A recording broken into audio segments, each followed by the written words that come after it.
sa alian guk anel khat pan li ta te o nanu na pa te u tu naman di u Christian ngay na hiya ay di ma ay hi Supyak na alian khat in nanu le na pa sa ta kin china hiya khap na chu to kizom pai in za ta le jin nanga ding in thu hong hoi in le tunga na khan asaw ding hi na chipa hi pa te o na ta te u a he chei na ding in bol ke un la Christian ni na to ki tua kin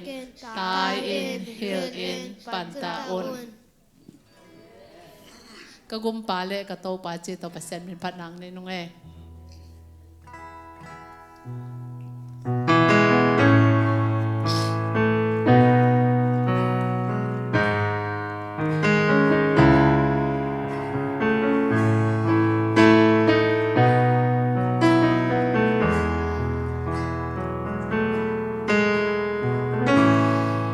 Tang lo pinong ida Ngay tang lo pinong ngay bo Ko im kwani Bang hilel kahim hiya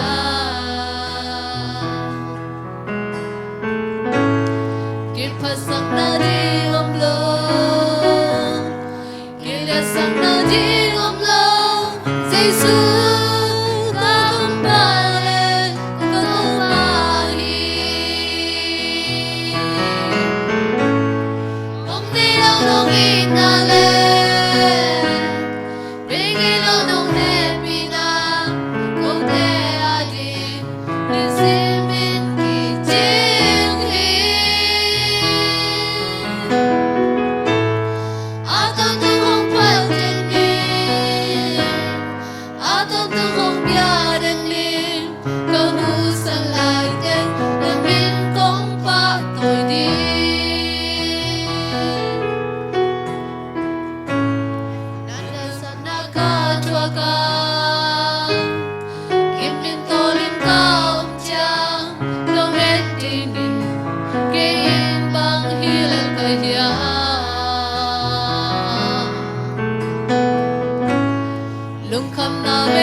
Bang hilal kahim